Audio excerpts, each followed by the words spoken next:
And mute your mute, by the way. Yep. Now. Alrighty.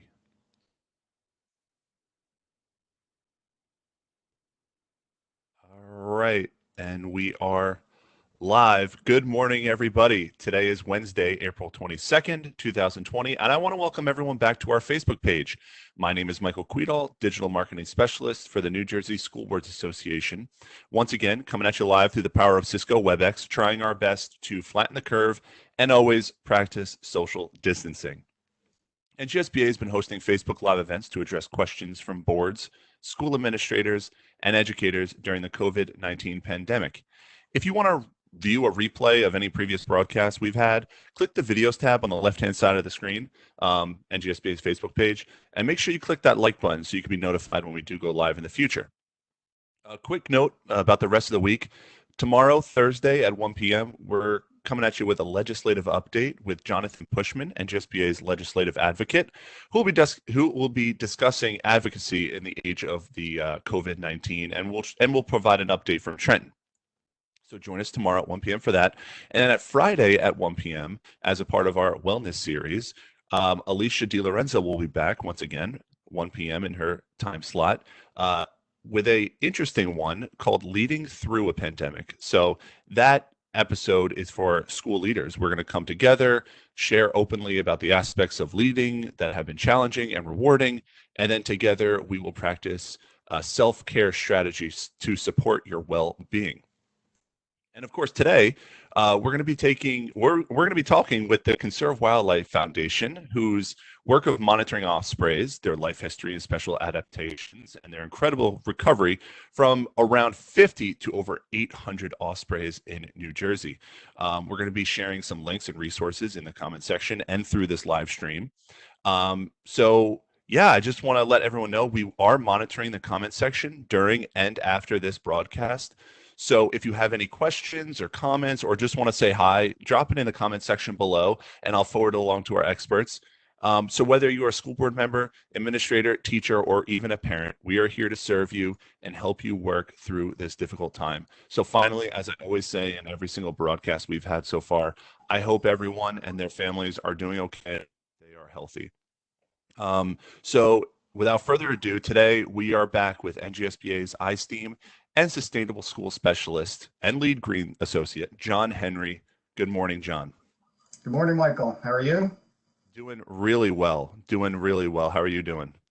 I'm doing great. Thank you. Awesome. So let me just pass it over to you. We'll take a minute to introduce everyone and then we'll just get right into it.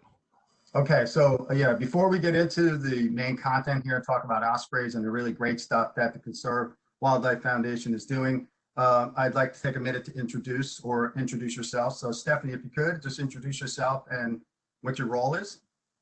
Hi, John. Happy Earth Day and happy Earth Day to everyone. My name is Stephanie.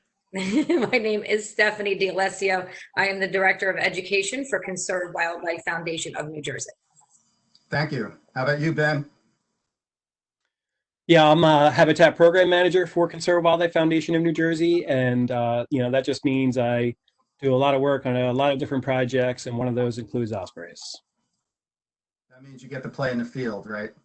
Oh, definitely. That's why I like to call myself a field biologist, because I'm on the field 75% of the time, which is great. Yeah, not doing too much in the field work these days, that's for sure. Not me anyway. So anyway, yes, thank you for reminding us. Today is Earth Day, and just a little reminder about Earth Day was started in the 1970.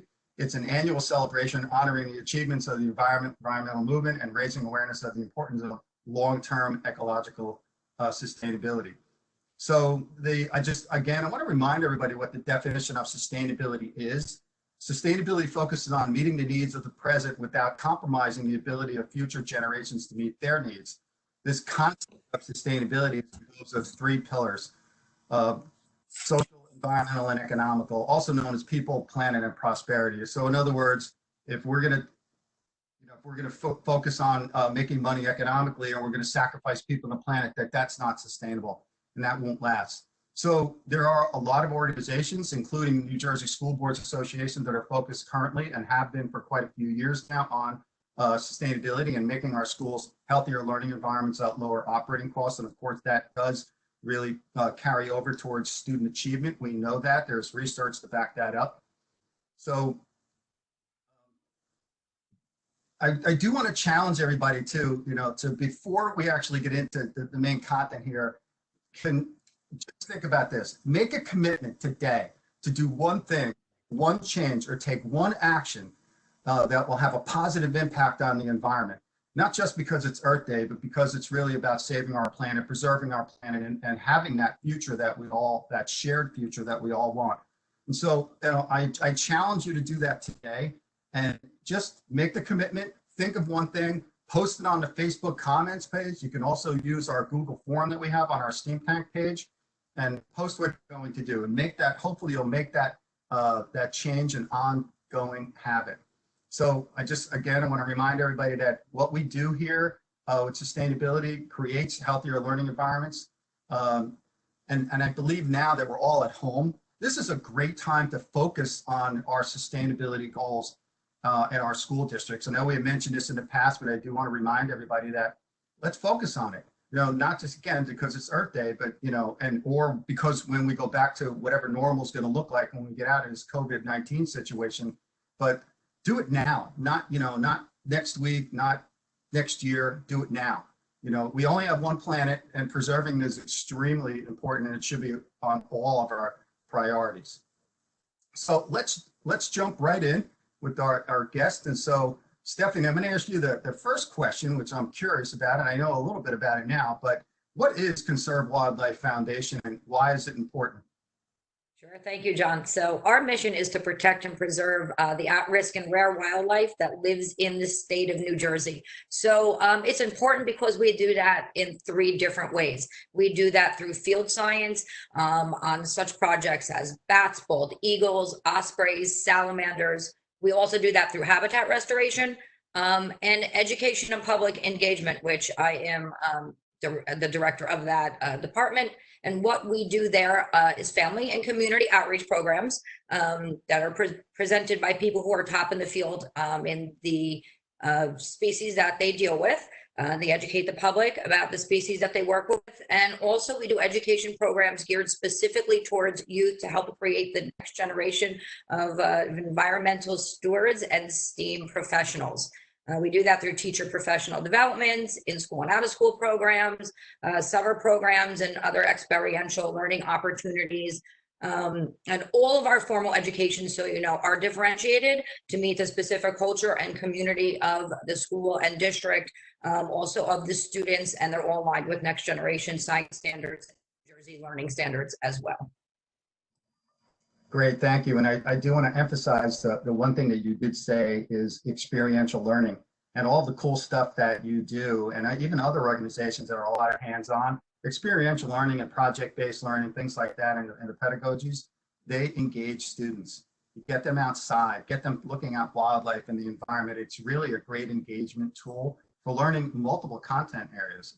So can you give me an example of an education project that you're currently working on right now? And I know that, Ben, you're probably going to take one, and I think this is going to lead into the really cool part about talking about ospreys. So Ben, if you could. Yeah.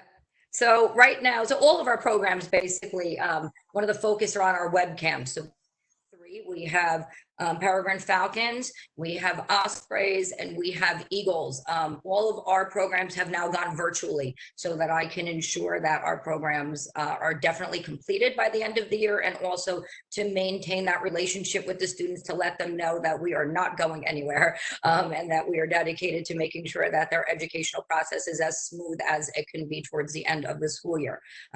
Doing that, what we do using our webcams is we basically create authentic learning experiences so kids can mimic the life of a biologist in the field and activities that they do, such as data collection and even engineering an osprey nest. So that being said, I'm going to hand it over to Ben and let him talk a little bit and what that we look at in the classroom, which is our osprey cam. Great, thanks, Stephanie. Ben, now let's have some fun. Yeah. Yeah, so for anyone who doesn't really know, what an osprey is or what I'm talking about at all, ospreys are a large predatory bird where they're found primarily along the coast of New Jersey, but during this time of year, you could also see them in inland reservoirs and lakes where they're going to forage because these birds are unique because they forage on fish, and that consists, around 99% of their diet. But ospreys, how you identify an osprey is basically just by looking at their form and shape, their coloration. So they're birds that are dark primarily from above and light from below. So they have dark primary feathers, and they also have a dark eye stripe, which is unique for the species. And they have about a 5-foot wingspan. So they're a pretty large bird. Along the shore, I think a lot of times some people who aren't familiar with them, where they're, summer tourists or people just not used to the coast, where we see lots of ospreys. So they're confused with maybe like great black-backed gulls or bald eagles. But ospreys have a little bit more slender wings, which they're almost always shaped like an M, which means that their wrist is pretty much always bent in flight. And that dark eye stripe as well is something that's really one of those key features to look for when trying to identify them. But otherwise, I mean, ospreys being fish eaters, they pretty much nest almost anywhere along the whole coast of New Jersey. So anyone even watching now, you can go online and to a website called Osprey Watch, and you can look along the coast of New Jersey or Maine or Florida, and you can look and see where osprey nests are mapped on that website. And Osprey Watch is a great resource both for us and citizen scientists or people even at home who may have an osprey nesting behind their home, where they could actually go on there and report activity at nests, and then that data is something that we use then during our annual reporting for ospreys, where we look at how many are nesting throughout the whole state, and because sometimes we can't actually survey every single area, ourselves. So we rely on a lot of help and support from the general public, whether they're birders or just osprey fans or people who just love to go out and look for these birds and help us to monitor them. Great. So I know that you do monitor them quite a bit. And how many sites do you actually monitor again in New Jersey? So the site, so we basically, I partner with Division of Fish and Wildlife. So we monitor and manage ospreys throughout the entire state. Me specifically, I monitor nests on pretty much all of Barnegat Bay down to Atlantic City. So that's where we go out in the summer and do nest surveys at some of the most densely populated colonies for ospreys. And on a typical day, during the summer, these surveys are done in late June and early July. And there's myself and a few other, specially trained volunteers who go out and do these surveys by boat. We access nests usually, in the early morning hours during high tide, because a lot of areas are very, tidally, accessible. So you can only get at them or access them at high tide. And that's where we go to nests and we, determine if they're active, we count the number of young that are produced, and then we ban the young for future tracking. And, and this is done basically just to try and determine how large the population is, how productive they are, and how healthy the population is. The cameras, so we have one camera right now in Barnegat Light that's, been there. This is the second season for the camera. And the camera is basically a tool for us to be able to monitor nests while also engaging the public in osprey, conservation and management, so we can have an opportunity to, reach people throughout the whole world, and maybe even more so now because so many people are at home and, looking for stuff to do. It's really just a great way to help raise awareness for ospreys, because we want more people to learn about ospreys and the role that they play. And one of the most important roles is just as an indicator species, where ospreys, are fish eaters, so they forage on fish. And fish are one of those first species, where pollutants or contaminants can bioaccumulate. And, and when an osprey eats a contaminated fish, then obviously they're not going to thrive as well. So really, overall in New Jersey, where we have, close to 800 nesting pairs throughout the state, and we're up from only 50 pairs, from when right around the first Earth Day, which basically shows that we're doing a great job of protecting our environment, because ospreys are now able to thrive, throughout the state, even though we are the most densely populated state. There's probably no other bird of prey that would nest so closely with humans, especially along our coast, which is so heavily developed. It's just a really awesome thing. And some of the things that I even talk about with some of my friends and some of my volunteers and close colleagues is just, that ospreys really are like this living bioindicator of, the health of the shore environment and the economy. We wouldn't want to go to the shore if it's heavy polluted, with plastics all over the place and needles on beaches, where, if we're not keeping it clean and healthy, then, we're not going to have this great economy that we hope to see thrive again, once we get through this pandemic here. Right, and that's why every day has to be Earth Day, not just one day. We have to be mindful of that everything that humans do impact the water, air, land, and the species, including our own health and the things that go into our food and what we breathe. So, everybody should hopefully just be mindful of that when we move forward. We are doing a good job in New Jersey. We know that in terms of sustainability. I know that, I think that, from what I can see, we're way ahead of the game in terms of a lot of other states. I mean, California is another one who's doing a lot of solar, and so are we. But, we have a lot of programs in the state right now for education, which is great. We have a lot of, organizations such, like yours that are doing great stuff. I do have a question about the camera itself. What is it? Is it like a GoPro? Yes, the camera that we have, and maybe we can even share that too when I'm talking. But basically, it's a network camera, so it's similar to what someone would have, at a business or at a facility where they want to do discrete, surveillance of the site. And they're outdoor rated cameras, so they could be outside in very not so nice conditions, like especially along the coast of New Jersey where it's always windy and there's a lot of salt in the air. But basically, this camera is one. Even right now, when I'm talking, I can just go and actually even move the camera from anywhere that I am, whether I'm at home. I even have an app on my phone, so I can control the camera. I can zoom in, I can pan, I can tilt, and it's one. Then it can stream online as well. And this camera does have infrared, so it can basically see at night when it has an infrared illuminator there as well. And we do have sound here as well, so you get a lot of the wind noise that we're used to at the shore as well. And but we also hear the more intimacies of birds and ospreys at the nest. And the camera like this is great just because just this year it's this is keeping me so busy, but with this nest here in particular, we've already been able to identify 3 different birds just by their bands. So the camera like this is a great tool for biologists like me to be able to identify these birds that I banded myself. 3 of them I banded as nestlings. So, and it's really cool. 2 of them were ones that were banded with red bands, they're an auxiliary band that we put on them at nests only on Barnegat Bay.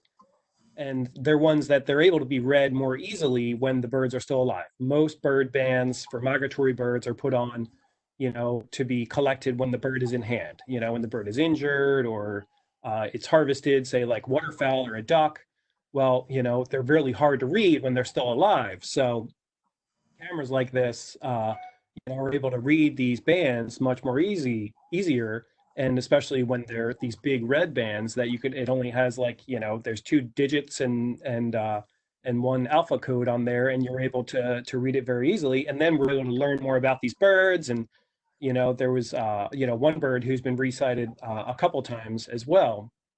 So it's really just great to learn all this from these cameras, and while also sharing this with people throughout the whole world who can also help you learn more about them as well, from fish deliveries and the species of fish that they're foraging on, is really a great tool for biologists.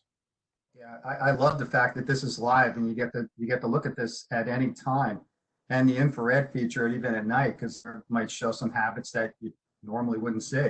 So the technology definitely is a great feature to observing wildlife and tracking and preserving.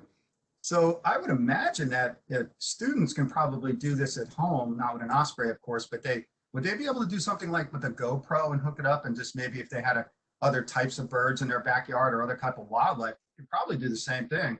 And do you have anything like that, or would you have any suggestions for how they could do something like that at home? I would imagine they could if they had a GoPro. Yeah, they might be able to. I mean, I would not recommend going to a nest if it's active right now. That would be one of the only things that would be kind of discouraged, is disturbing birds while they're nesting. We want to make sure that birds are able to, have their space that they need to be able to successfully produce, because there are lots of threats out there. Like even just a storm like last week, we had one osprey cam that's down at Forsyth National Wildlife Refuge, where the nest failed just from the high winds. So it blew the eggs right off the nest. The winds were so high.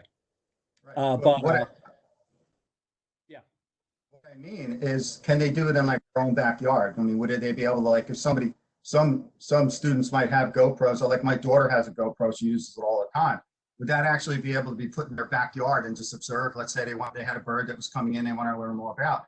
I'd imagine they could do that. Well, yeah, I mean, I'm not saying it's totally discouraged.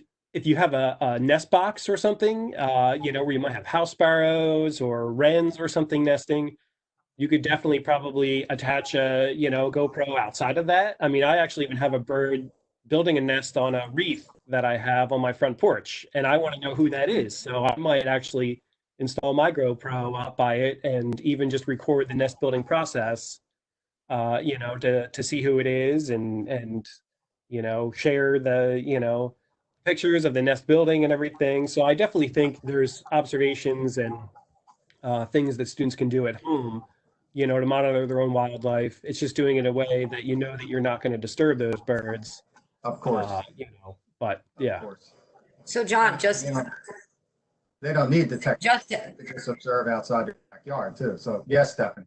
Yeah, I was going to say, just to add, that would be a really cool idea for a child to put one of the cams in their backyard, especially if they live in a suburban or rural area, and to be able to identify the different species of animals that may come across that cam at night. So maybe just placing it in your backyard on a path or a trail, and going back and looking through it, identifying the species, doing some research on them, creating a journal, even creating some, some questions if you're a teacher that children can ask about the animals that they see, or what they think they're doing, or why they're even there, or what the diversity means of the different species that they can find. So I think that there is even some guidance on one of our web pages with the Eagle Cam about putting outdoor cams for wildlife. Right. Yeah, that would be pretty cool. So now that we know a little bit more about, ospreys and webcams, so could you tell us really what students can do now that they're home in suburban, rural, and urban areas? Yeah, sure. So the first thing, if you are a teacher and you're watching one of the cams, some of the really cool activities that you can do is, make a choice board or a menu board. Have kids choose a different activity, write a journal, create a cartoon, possibly create a play about what you see, maybe even interview a biologist, call me or email Ben and ask some questions about the birds and write a paper on that. If you go besides to our webcams, we have a whole web page which is called Get Wild Inside. So if you're indoors, you can engage in our climate change and wildcast podcasts. You can look at our professionally produced live wildlife videos. You can do hands-on wildlife lessons that we have. There are some that can be indoors and some that can also be outdoors, be done outdoors. A little bit of detail about the outdoor lessons. So depending on your neighborhood, we did differentiate them to different neighborhoods that students may live in. First, I want to say, if you go outside, please make sure that you practice social distancing, wash your hands, and use personal protective equipment when it's necessary, your masks and such.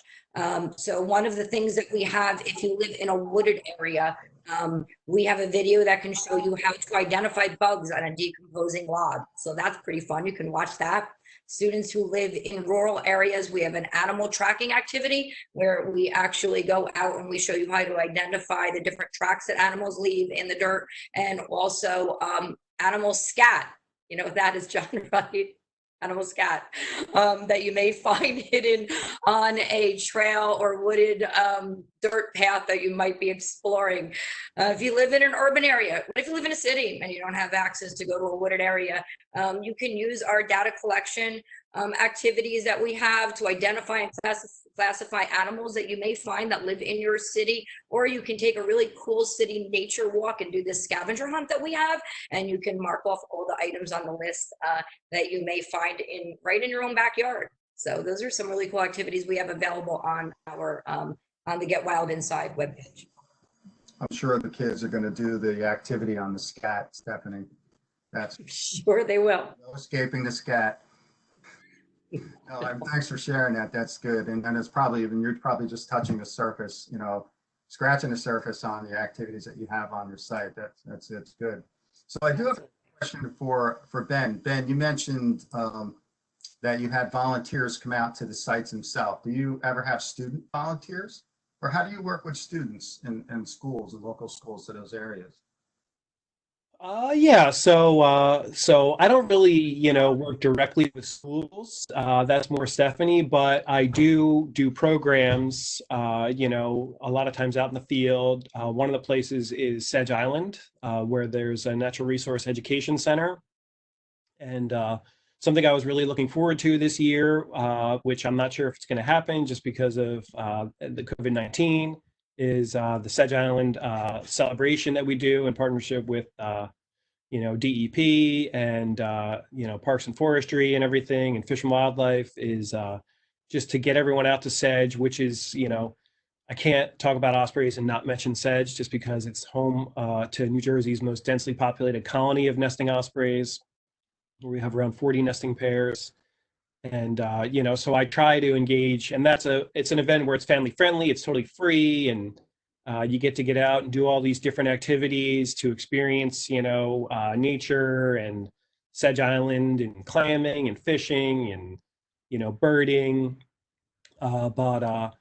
But in other cases, with students, I'm happy to help if any, ever want to help. I do have 2 kids of my own, so they're like my little mini interns, where they're always helping me in the field. And, I love to try and engage with kids, all the time, just because I know they're our future. So.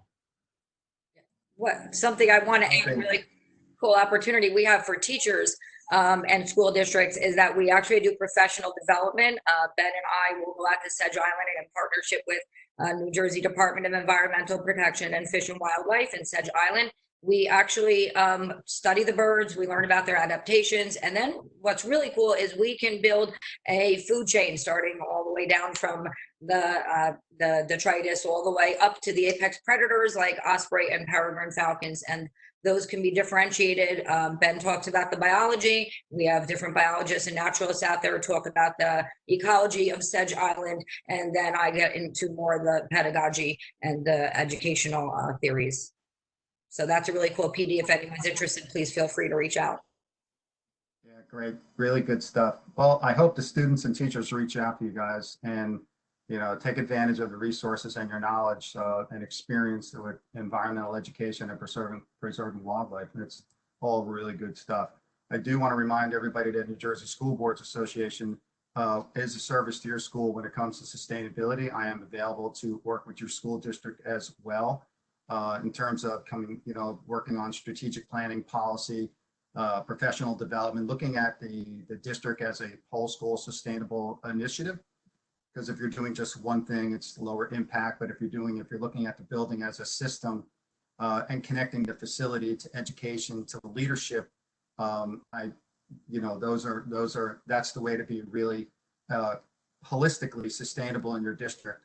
And not to mention, I always say that if you sustainabilize your school itself, it becomes the epicenter for sustainabilizing your entire community, because then the students that are in your schools are going to go home and they're going to start to practice some of the things, or it can work the other way around. The students can learn at home and take it back to the school and share with their college, with their classmates and their teachers as well. So I do want to mention that we do have the next Steam Tank at Home Challenge available on our iSteam services page on this, and also it'll be posted on our Facebook page as well. It's titled Sustainability Can Start at Home, and teachers and anybody else is we're welcome to go on there and download and look at the scenario, and the scenario has the activity itself, what they could be doing, and some optional activities they could consider. So please feel free to go and download that what I'm calling an instructional design. It is available. We've been posting one every week, and they're free, hopefully, and just take advantage of that. But the other thing I want to suggest is then teachers out there is please feel free to post your ideas that you have, whether it's iSteam or sustainable lessons and the things that you're doing.